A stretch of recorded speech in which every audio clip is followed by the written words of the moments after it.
안녕하세요, 허락하드입니다. 오늘은 표면 처리와 이온화 경향 기초편입니다. 저번에 그 착화도에 대해서 말씀드린다고 했는데 설명하기 전에 이온화 경향에 대해서 먼저 설명하는 게 맞을 것 같아서 순서를 바꿨습니다. 이온화 경향은 아마 전기화학이라든지 도금, 그 다음에 일반 화학에서 배웠을 거고 대부분 아실 건데 한번 좀 설명을 해보려고 해요. 아까 말씀드린 것처럼 이온화 경향은 뭐 칼륨, 칼슘, 나트륨 그렇게 해서 그렇게 어느 게 이온화 경향, 그 반응성이 크냐, 산화가 되기 쉽냐 그런 걸로 해서 지금 밑에 그림을 보시면 아마 유튜브에 보면 수능으로 해가지고 이런 화학 시간에 이온화 경향에 대해 설명하는 동영상들이 많습니다. 또 상당히 설명이 잘 돼 있어요. 그래서 혹시 한번 시간이 되시면 보시면은 뭐 재밌고 또 도움이 될 거라고 생각합니다. 이게 아마 고등학교 1학년 화학에서 배웠던 것 같아요. 어제 보시면은 아마 여기서도 그랬을 텐데 그 노래로 그 순서를 외우는 그런 것들 동영상이 있습니다. 가지고 보시면 왼쪽에 이제 국내에서 보면 칼칼나마 아라찰리 주납수구 수훈백금 그런 것들을 외워서 시험에 또 아마 순서가 나오고 실제로 보면 기능장 시험에서도 이 순서를 갖다 채우든지 빈칸에서 원소를 갖다 고르는 그런 문제들이 나오곤 합니다. 그래서 많이 외웠었는데 한국만 그런 건 아니고 일본도 보면은 그렇게 해서 그걸 외우는 방법들, 암기하는 것들이 있습니다. 여기는 우리처럼 칼칼나마 그런 게 아니고 가리르까나 마다 아르아떼니와 스룬나 히도스기르 샤킨 그래가지고 뜻이 좀 약간 좀 그래 뭐냐면은 돈을 빌릴까 아직 있다면 하지마 지독한 대출 그런 뜻인데 아무튼 그런 걸 외우고 했던 기억이 납니다. 근데 미국에 있을 때는 조금 좀 충격을 받았던 게 그 고등학교에서 애들이 공부하는 걸 보고 주기율표를 외우니 물어봤을 때 되게 이상하게 쳐다보더라고요. 그래서 그걸 왜 외워요? 책에 보면 다 나오는데 필요할 때 책을 찾으면 있는데 그걸 왜 외워야 됩니까? 그렇게 물어보더라고요. 아마 교육을 철학에 아마 차이가 있는 것 같은데 저는 그 후자 쪽이 좀 맞지 않나 그렇게 생각을 합니다. 제가 학교 다닐 때면 도금 같은 경우 했을 때도 각 조성, 도금액 조성을 외우고 뭐 그렇게 했는데 과연 그게 나중에 보면은 사용설명서를 보면 다 나와 있고 예를 들어서 뭐 염산이 10g/L라면 그게 어떤 작용을 하는지 그거를 이해하는 게 낫지 그거를 숫자를 외울 필요가 있나 이렇게 생각을 합니다. 근데 일단은 뭐 그건 서로 간에 뭐 교육 간의 차이고 그런데 일단 거기서는 제 개인적으로는 굳이 저걸 외울 필요는 없지 않나 그런 생각은 듭니다. 자, 이온화 경향이 나오면 산화 환원이 나오고요. 그 다음에 도금이 나오고 아까 말씀드린 그 수능에서도 보시면은 그 도금 그런 것들이 생각보다 상당히 자세히 설명을 하더라고요. 그래서 저런 걸 배웠던 기억이 있나 그렇게 생각하고 그러는데 그래가지고 가끔 보면 고등학교 때 안 배웠나 그렇게 물어보면은 그런 걸 왜 도금을 배웠어 이런데 실제로 있습니다. 그래가지고 보니까 요즘 뭐 수능에 자주 나오는 항목은 아니지만은 산화 환원에 나올 때는 꼭 도금이라든지 부식 얘기가 나오니까 그것도 한번 혹시 이쪽을 전공하시지 않고 이쪽을 하시는 분이 있다면 한번 보는 것도 나쁘진 않을 것 같아요. 이 그림을 보시면 이제 박물관에 갔을 때 왼쪽에는 삼국시대의 왕관이 있습니다. 아마 신라시대겠죠. 오른쪽에는 철검이 있어요. 보시면은 금으로 된 거는 뭐 그대로 금색깔로 번쩍번쩍 하고 있는데 오른쪽에서는 아마 출토돼 가지고 그 형태가 있는 것만 해도 참 대단하다고 생각을 합니다. 그래서 쇠이기 때문에 다 녹이 슬어 가지고 이제 많이 없어졌고 이제 뼈다만 남았죠. 그래가지고 우리가 아는 게 금은 녹이 안 쓴다. 그다음 쇠는 녹이 많이 쓴다. 그래서 지금 지나고 보면은 옛날 그 학교에서 그 제강공학에 보면은 그런 얘기가 나왔어요. 청동기가 먼저냐 철기가 먼저냐 했을 때 그 금속학 입장에서는 철은 훨씬 더 지구상에 널리 분포되어 있고 재료 구하기도 쉽고 재련하기가 쉬운데 굳이 황청동이라면은 그게 뭐 동하고 주석 합금을 만드는 게 더 빨리 왔었겠느냐 이런 얘기입니다. 근데 그렇지만은 이제 청동 같은 경우는 녹이 덜 슬기 때문에 부식이 덜 돼서 출토되는 거 하고, 철 같은 경우에는 먼저 있다 해도 다 녹이 슬어 없어졌기 때문에 유물상으로 나오지 않기 때문에 청동기가 먼저라고 얘기하는 거 아니냐, 그런 얘기가 있었는데, 실제로 뭐 그런 얘기는 생각은 할 수 있겠고요. 근데 역사적으로는 청동기가 먼저 오고 철기가 나중에 오는 그런 거로 되어 있죠. 아무튼 철은 녹이 잘 씁니다. 그래서 한번 보실게요. 그래서 철이란 건 이제 영어로 러스트, 왼쪽에 한자가 녹청자입니다. 그래서 아마 방청하는데 실제로 어떻게 한자를 쓰시는지 처음 보신 분도 있을 거예요. 세금변에 풀청자를 써가지고 이제 녹이라고 합니다. 그래서 녹은 우리가 녹쓴다니 실제로는 사나 철을 얘기합니다. 그래서 쇠가 녹슨 거를 갖다가 녹이라고 하고, 그 다음에 청이라고 하고, 러스트라고 합니다. 그래서 빨간 빛깔의 산화물, 그렇죠, 부식된 상태, 그것을 이제 러스트라고 해가지고, 이제 철이 물이나 습기가 있으면 반응을 해가지고 이제 산화물이 되는 그것을 얘기를 합니다. 아주 금속에서도 다 이제 부식을 하지만은 산화가 되지만은 실제로 녹이라는 거는 철에다 쓰는 게 맞는 거고요. 자, 보시면은 또 어떤 게 있을까? 그 다음에 아연 도금을 했을 경우에는 어떤 색깔이 나와야만 아시겠지만은 맨 왼쪽에 아연 도금을 한 그런 볼트입니다. 24시간이 지났을 때는 약간 하얀 빛이 나면서 그 아연이 녹이 슬기 시작하고요. 168시간이 되면은 그 아연이 녹을 쓸어서 더 들어가서 철이 녹쓰는 그런 상태를 나타냅니다. 그래서 맨 오른쪽 끝에 보시면 504시간에서는 전부 철이 이제 뻘겋게 녹이 쓸어 나오는 그런 형태죠. 그래서 우리가 아연의 산화물은 백색으로 되어 있기 때문에 백청, 화이트 러스트라고 하고, 그 다음에 아까 얘기한 것처럼 철이 산화됐을 경우에는 빨갛기 때문에 적청, 레드 러스트라고 합니다. 또 하나, 여기는 이제 코펜하겐에 있는 안델센의 동상입니다. 대부분 동상이 이렇게 생겼겠죠? 보시면은 약간 파란빛을 띠는데, 여기가 있으면 청동에 낀 녹청이라고 얘기를 하고요, 사전적 의미로서는. 그래서 보면은 그 동이 산화가 되면은 이렇게 색깔이 녹색 가까이 나오죠. 그리고 지금은 좀 보기 힘든 옛날 서울역 지붕 돔을 보면은 구리로 되어 있기 때문에 이런 약간 파란빛이 뜨는 그런 초록색, 그런 형태의 산화물로 덮여 있는 것을 갖다가 기억하시는 분도 있을 겁니다. 아주 금속의 산화, 그러니까 우리가 부식을 일으키는 요인으로서 염분, 해염이자, 적설염, 수분, 습도, 온도가 있으면서 금속은 대기 중에 수분이나 물의 용전산소와 반응해서 다음과 같이 부식이 진행된다. 그래서 양극 반응은 메탈이 메탈 이온이 되고 전자를 내놓는 이 산화입니다. 그때는 반드시 이제 음극 반응이 있어야 되는데, 그래서 밑에 보시면은 철의 산화물, 그 다음에 동의 산화물, 그 다음에 아까 말씀드린 아연의 산화물이 있습니다. 아무튼 이렇게 금속이 녹아서 금속 이온과 전자로 되는 그런 산화작용, 이게 클수록 우리는 뭐라 그럴까요? 이온화 경향이 크다고 얘기하겠죠. 여기서 보시면 금속이 이온이 되고 전자를 내놓는, 그러니까 이온이 되기 쉬운, 얼만큼 쉽게 되는지를 갖다가 우리는 양극 반응, 산화 반응, 이온화 경향이 크다고 얘기를 합니다. 이게 그래서 보시면은 아마 기억이 나실 거예요. 그죠? 보시면 아까 리, 카, 나, 마, 알 뭐 그렇게 나가는데, 리튬, 칼륨, 칼슘, 나트륨 등 이렇게 알칼리 금속 같은 경우에는 엄청 이온화되기가 쉽고 산화되기가 쉽습니다. 그래서 보면은 실제로 이런 것들을 아마 유튜브 보시면 아실 거예요. 좀 뭐 그 나트륨 덩어리를 갖다가 물에다 집어넣고 뭐 폭발하고 그런 것들 보여주고 그러는데, 이제 그렇게 돼서 아주 산화하기가 쉽습니다. 그래서 실제로 자연 상태에서는 그냥 뭐 나트륨 그렇게 상태로 나오기는 쉽지가 않고요. 대부분 이온이 되어 있기 때문에 뭔가를 끌어당겨서 NaCl, 염화나트륨이라든지 그렇게 구성이 되겠죠.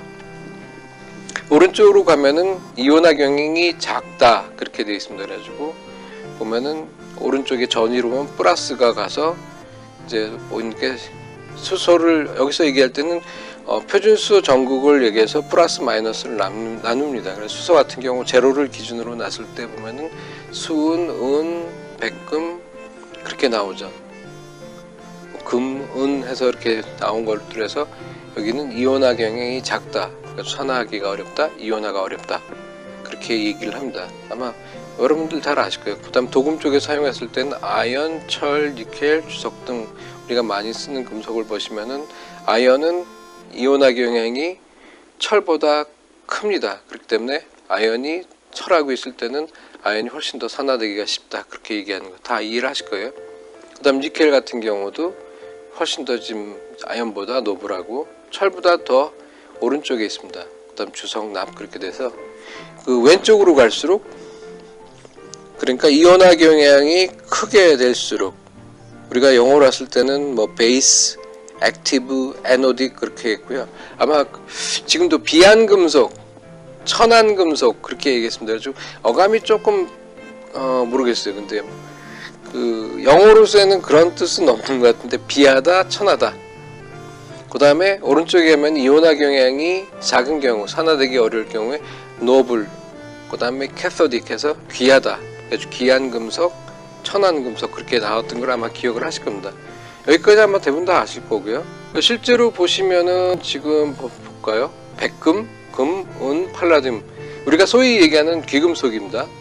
여기에서 보면은 이온화 경향이 적었어요. 그러니까 지금 처음에 말든 그 신라의 왕관처럼 변하지 않고 자신의 상태를 갖다가 산화가 안 되기 때문에 유지할 수 있는 거겠죠.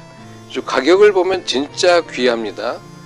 그 백금이 지금 이거는 LME 시세에 따라서 변하긴 하는데 백금이 온스당 800달러가 넘습니다. 그 온스는 28.3g이에요. 그 다음 금은 1273달러. 그 다음 은은 좀 싸니까 14달러. 그 다음 팔라듐 같은 경우 1318달러. 원래는 금이 팔라듐보다 한 2배 정도 비싼데 최근에는 팔라듐을 갖다가 뭐 배터리라든지 많이 쓰기 때문에 팔라듐이 귀해서 이제 가격이 올랐고, 팔라듐은 금하고 달라서 금광에 속하는 게 아니라 부산물로 나오기 때문에 이걸 더 늘릴 수 있는 게 쉽지가 않기 때문에 아마 가격은 더 상당히 요즘 강세입니다. 자, 반면 우리가 쓰는 금속은 얼마 정도 할까요? 아연은 2713달러, 그 다음에 알루미늄 1740달러, 전기동은 5920달러, 니켈이 11965달러. 근데 단위가 톤이에요. 아까 말씀드린 거는 28.3g에 금이 1273달러인데 여기서는 알루미늄 보시면은 톤에 1740달러입니다. 그렇기 때문에 얼만큼 이 귀금속들이 가격이 센지 아마 아실 거예요. 그래서 여러분들 다 금 좋아하시잖아요. 자, 이온화 경향을 그때 배웠으면 이제 그 여러 가지 응용들을 하죠. 실제 생활에서. 왼쪽에 보면 아연하고 구리를 갖다 연결시켰을 때 아연이 이온화 경향이 크다. 그 다음에 구리는 이온화 경향이 낮다. 그렇기 때문에 이온화 경향이 큰 놈들을 베이스, 에노딕이라겠죠. 그래서 양극이 되고, 그 다음에 구리 같은 경우에는 전자를 받는 캐소드가 됩니다. 캐소딕이 돼서 여기서 전자가 왔다 갔다 하기 때문에, 전자가 왔다 갔다 한다는 건 뭐 전기가 흐른다는 거죠. 그래가지고 여기에 연결시키면은 전구에 불이 들어오고, 아마 과학 시간에 어린이들 보면은 레몬에다가 구리판하고 아연판을 넣고 전기를 연결시켜주면 불이 들어오죠. 왜? 여기 있으면 레몬에 들어갔을 때 레몬에 있는 구연산이 전해질 역할을 하기 때문에 이렇게 되는 겁니다. 배터리의 원리는 이런 것들이에요. 그래서 전이차가 있는 것들을 놓고 거기서 전기가 흐르는 걸 가지고 우리가 충전을 하고 방전을 하면서 전기를 쓰는 겁니다. 자, 두 번째는 치환도금. 그러니까 쉽게 얘기해서 황산구리 용액에 철을 담그면은 구리가 노블하고 그 다음에 철이 베이스합니다. 그렇기 때문에 철은 산화돼서 철판에 있는 거 철이 녹아나서 이가 철이 되고 전자를 방출하면은 용액 속에 있는 구리가 그 전자를 받아가지고 표면에 오른쪽에 보시는 것처럼 구리가 석출이 되죠. 이걸 치환도금이라고 합니다. 그래가지고 어린이들 실험할 때 보면 뭐 그걸 집어넣고 도금됐다 그러는데, 근데 치환도금 같은 경우는 치환이 끝나기 때문에 구리 위에는 구리가 석출되지가 않죠. 그래서 공업적으로 사용하는 데는 좀 한정적이죠. 선순적이고 두께를 갖다 마음껏 조절할 수가 없어요. 표면도 안 좋고. 그 다음에 많이 쓰는 게 희생양극이죠. 그래가지고 갈바나이징 같은 경우, 위에 같은 경우는 캐소딕 디포지트 된 가지고 아연 위에다가 동을 도금했을 때, 이 경우에는 동이 노블, 아연이 베이스. 그러니까 전자는 어떻게 되느냐, 아연이 녹아나서 구리한테 주겠죠. 이온화 경향이 크니까. 그래서 구리는 부하되고 아연은 녹아나고. 실제로 이런 것들은 별로 조합이 없고, 밑에 보시면은 이게 가장 많이 쓰는 거죠. 철 위에 아연 도금을 해서 우리가, 그러면 철은 보호가 되고 희생 양극이 되는 아연은 이온화 경향이 크기 때문에 아연이 녹아나고 전자를 철에다 공급한다. 이것도 시험에 정말 많이 나오는 문제들이기 때문에 아마 대부분 아실 거예요. 그래서 이온화 경향의 기초이기 때문에 이렇게 깊게 얘기할 필요는 없는 것 같습니다만, 그런데 한번 생각해 보세요. 카드뮴 도금이 있습니다. 카드뮴 도금은 실제로 많이 안 해요. 그 방산이라든지 항공기 쪽에 아직 쓰는 것들이 있어서, 이 카드뮴 도금은 근데 되게 유해 물질이기 때문에 엄격히 규제를 하고 있습니다. 그래가지고 국내에서도 카드뮴 도금을 하는 업체들은 허가를 받고 그렇게 많지가 않아요.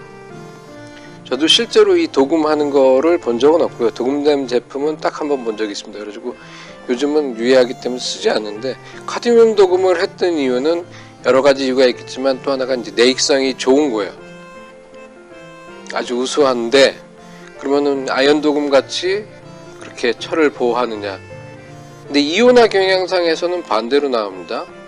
카드뮴이 철보다, 오른쪽 그림을 보시면은 철은 마이너스 0.44V인데 카드뮴은 마이너스 0.4V예요.